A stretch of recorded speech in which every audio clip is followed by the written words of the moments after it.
welcome to Getting to Good Enough, a podcast to help you let go of perfectionism so you can do more of what you love. I'm Shannon Wilkinson, a life coach in Portland, Oregon. I'm a recovering perfectionist who's getting better at good enough. And I'm Janine Adams. I'm a certified professional organizer in St. Louis, Missouri, and I'm lucky enough to be naturally good at good enough. And today we're talking about setting good enough boundaries.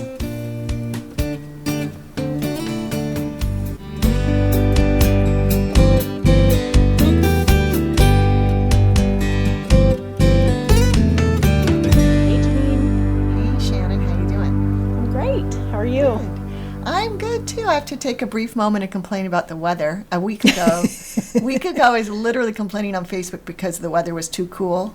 I was unseasonably cool, and it was rainy too, so that seemed like a legit complaint, but everybody told me I was crazy.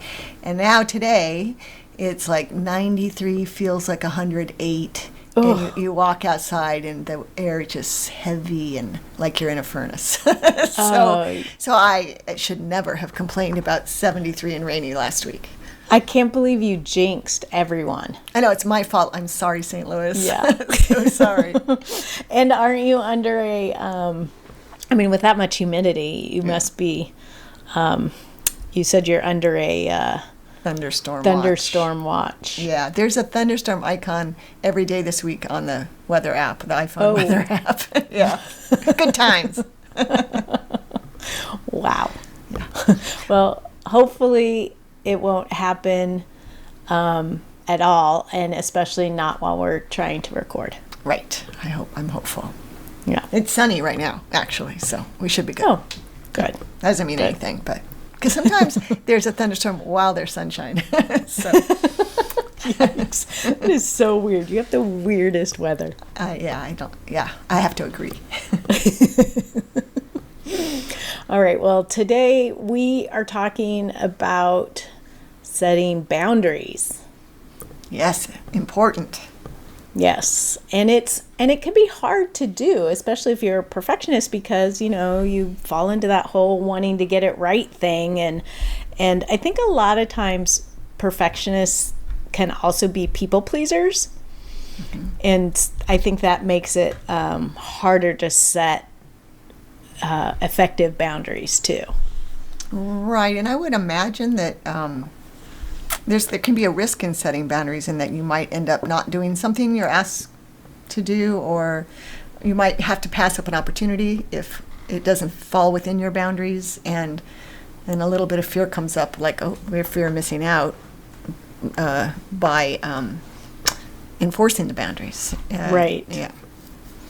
Well, and I guess that is a good place to start, because the purpose of the boundaries is to make sure that you are only doing the things that align with your why, like what, your values that are most important to you. Right. We haven't actually talked about getting in touch with what's important to you for a little while, maybe an episode or two. Yeah. It feels nice, feels comfortable to be going back to that. Yeah. Because it is, it's like the linchpin, the, what's that, keystone. Right. Yes. Of the whole gooding to get enough. The getting to good enough mentality. Yes, absolutely. So getting in touch with what's important to you. It's everything. And it probably is part of all advice we could give. We don't necessarily mention it every single week, but certainly in this case, that's how one can set effective boundaries, by knowing what's important. Right. Well, and we had the opportunity to do this ourselves together recently. It's so nice when that happens. I know. Well, do you want to share what we did? Sure. So I received an email, whenever it was, last week, I guess, from the person in the San Francisco chapter of the National Association of Productivity and Organizing Professionals, NAPO, who is in charge of their programs, or on the committee anyway. And somebody on the committee had suggested that they invite you and me to give a program on I forgot exactly. It's like, what is enough, right? Yeah. The power right. of enough. That's what it was called. And it was inspired by our podcast. How about that? Woot, woot. Yeah. Nice. Yeah. So I forwarded it to you and like, do we want to do this? And because, it could be work. Right. We have a lot of work already. That's right. We worked so hard already on this. So why don't you reply? Why don't you take over with how you replied? Well, I don't remember exactly what I said, but the gist of it was, how can we let it be easy, and how can we have this align with the value we keep coming back to on the podcast is, we're going to do it as long as it's fun. So, is there a way that we can have fun with this and let it be easy that might work for them? And we knew that, like, putting together a PowerPoint was not fun for us. And, or like having to rehearse a talk, or, like something very formal and organized, like a workshop or something like that we didn't really want to do that. Especially if it's on Zoom. I mean, no offense to Zoom presentations, but we've done more formal workshops together in person where we got to feed off, enjoy being around each other. Right. But yeah, so we thought, that doesn't sound like fun to do a PowerPoint. Yeah. So we set our boundaries, which is, if they would be happy with us chatting about the topic for a while and then opening it up for Q&A, we would love to do it. Because that's what we do all the time. Yep. We're really good at that, and we enjoy it. And it's easy for us, obviously. Yeah. And we don't get a chance to address live questions on the podcast. So that actually adds an element of fun, I think, an element of fun and maybe challenge, like ratchet up the degree of difficulty a little bit in a fun way. Right. But of course, both of us... I love that. Yeah. The challenge of not knowing what we're going to get asked, and, answering on the spot, that makes me so happy. It's a little weird. Oh, that's excellent. And, in our work, we both are answering people's questions all the time, right? I mean, that's right. We put ourselves in that position all the time. So we just, and so we thought, okay, we'll tell them we'll do it this way. And if they say yes, awesome. And if they say no, we want something more formal, then we'll be very clear that they can find somebody else. Right. And it just felt so congruent to present to them exactly what we wanted, and knowing, for both of us to know that that's what we were comfortable with and that's what we would enjoy doing, so it wouldn't become an onerous thing for either of us. Right. And it's so great that it was so easy. I mean, like, you and I communicated literally in a single, one or two emails, so that we were on the same page. Yeah. And we didn't agonize over it. We didn't, it was just easy, and it felt good. Yes. That's a great way to navigate things, is to pay attention to what feels good. Mm-hmm. But so you sent the parameters, and they said, sounds great. We'd love to have you do it. I was sort of surprised, frankly. Yeah, I was a little surprised too. I've never attended, I've been to a conference that their chapter sponsored once, but I've never been to one of their chapter meetings. So I didn't know what they're usually like. And, nowadays, since chapters are having to do their meetings in Zoom, they've probably seen a lot of PowerPoints. And they probably welcome something different. Yeah. Yeah. So hopefully we will give them that. And, I think it's an important topic, just sort of as a side note, it's an important topic for productivity and organizing professionals to pay attention to. Absolutely. Yeah, I'm excited to talk to that audience about it, because I think there are many people in our industry who experience perfectionism, and it's a valuable message that I love giving to anybody, and everybody. We had a NAPO St. Louis meeting today on Zoom, and before the meeting started, we were talking about something. I think it was about Zoom. That was it. We were talking about ring lights, and I said I bought one and it wasn't a good one. And then we were talking about the pros and cons of ring lights and lighting, and then I said, yeah, I try not to get perfectionistic about the lighting. And it works out okay. It's like, yeah, Janine, put that in there. I try to do that every time I can. But I was just thinking that for this NAPO San Francisco meeting, I may be willing to put on makeup, which will be the first time, probably will be, well, it's not till November, so maybe I will wear makeup between now and November. I don't know. Who knows? Right. It's crazy. Wow. I don't know if I'll recognize you. With makeup? Oh, yeah. Like you see it's been so long since I saw you with makeup. Yeah, it's been so long since you've seen my face anyway. It's true. And sadly, yes. It's true. Because we don't use Zoom when we record. I know. Which is, I think I've mentioned this before. It's so weird now because I Zoom with everybody. Right. And to be talking with you and not seeing your face now it feels weird. Yeah.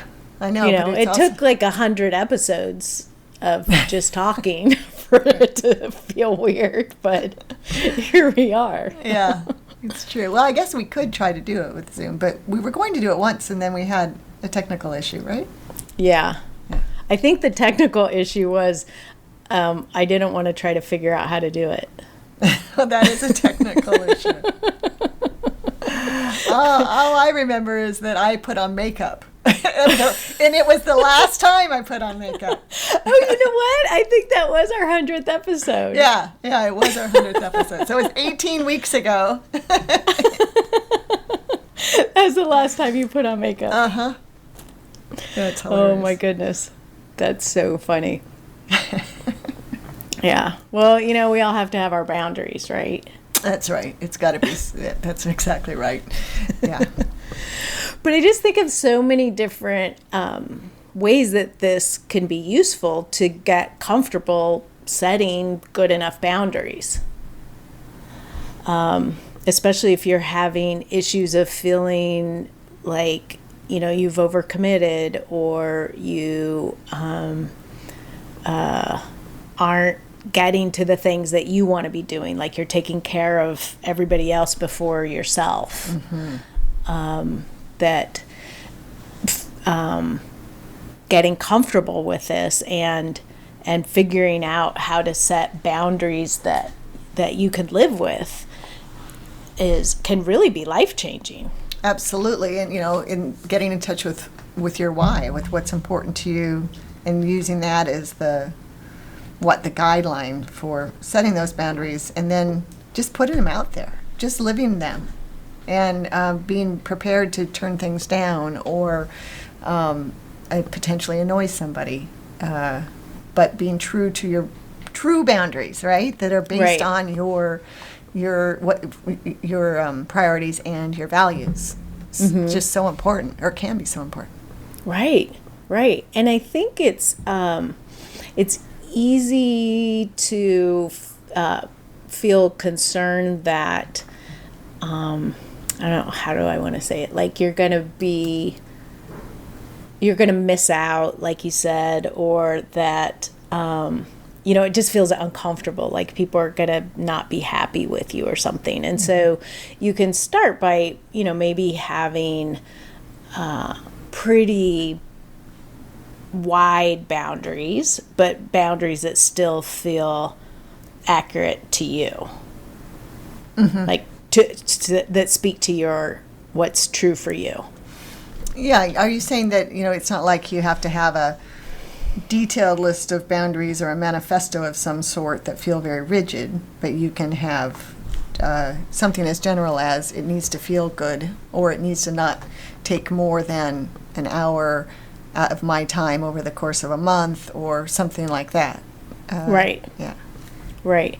And I think the thing that's really useful about having boundaries, if you're concerned that it will be, upsetting to other people, is that then you're not committing to something that will be difficult for you to follow through on.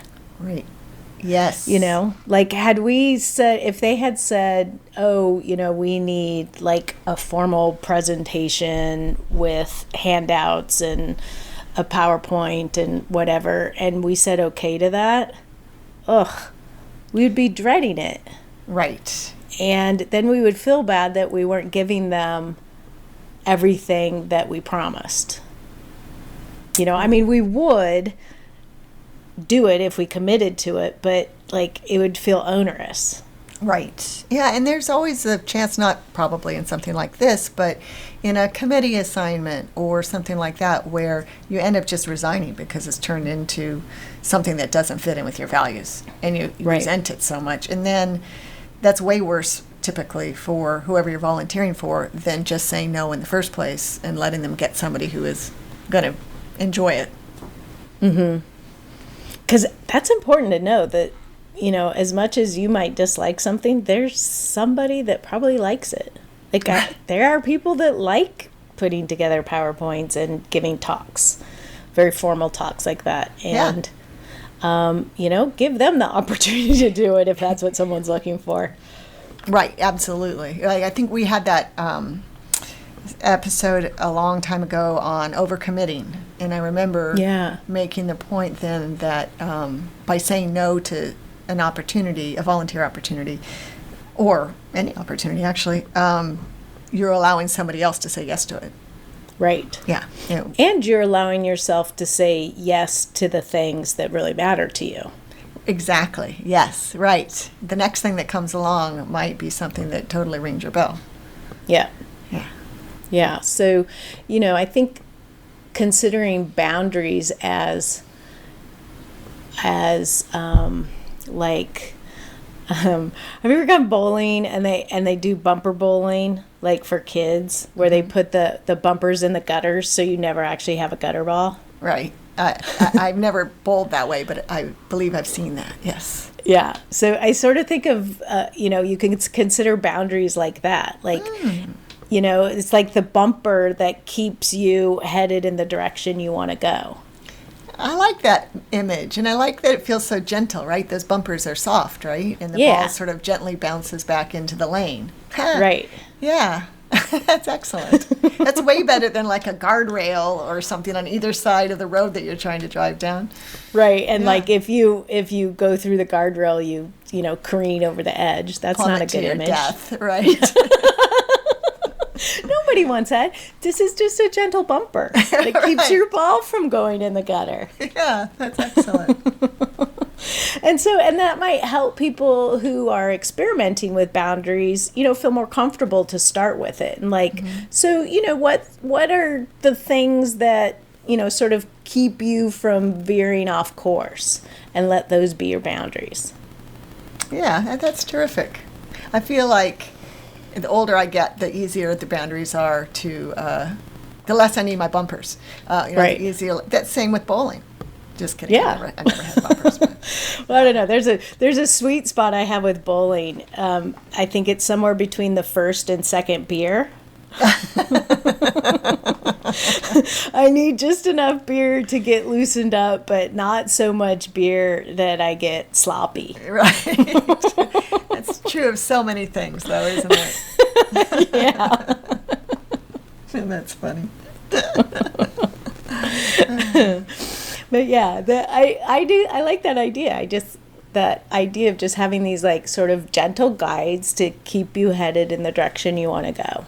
Yeah, I love it. Did you just invent that? I did. That's amazing. Aren't you something? See, this is what I love about the challenge of not knowing what I'm going to say ahead of time. Like, right. Sometimes Shannon, we spent about 40 seconds talking about this topic before we went on. I know. But sometimes smart stuff falls out of my mouth. Lots of times that happens. It's very fun. Yeah, that's excellent. Oh, and I do think that the San Francisco NAPO talk is going to be available to the outside world. So we'll let you know. I think you may have to pay for it. I'm not sure, but we can put that on social media or whatever when it comes out. Yeah, we can add it to the to the show notes for this episode, and then we can also share it on social media. And for people who are on our email list, we will send a notification to you. So that's a good reminder. If you aren't already on our list, head over to gettingtogoodenough.com and get on it. And that way you get the show notes delivered directly to your inbox every week. Yes, and then there'll be I was thinking, why would anybody want to pay to hear us talk if they're listening to the podcast? But they'd get to see us, and I'm sure that's worth a lot. They'll get to see what we look like when we're cracking up. That's right. And I just realized I'm just making this assumption that it's video. I don't even actually know, but I assume it is. I mean, they did say Zoom. Yeah. So I'm assuming at least we'll be on video. Right. Yeah. Yeah. So, and if you have a group or an organization that needs a speaker and you're totally comfortable with having us just show up and talk, let us know. Yeah. We're up for that. Yeah. So anything else to say about setting boundaries, Janine? Nope. I like short and sweet. This is a nice short and sweet episode. Yeah. Because I think it's a simple concept, which doesn't mean it's always easy. Right. But the thinking of it like conditioning yourself to let it be easy is the first step. Yes. So we want to hear from you. How do you set boundaries? Where do you get tripped up trying to set boundaries? Let us know. You can send us an email to hello@gettingtogoodenough.com or social media on Instagram and Facebook. We're at Getting to Good Enough, and on Twitter we're at GTG Enough. Or you can leave us a message at 413-424-GTGE. That's 4843. But for now, this is Shannon Wilkinson in Portland, Oregon. And Janine Adams in St. Louis, Missouri. And we hope that good enough is getting easier for you.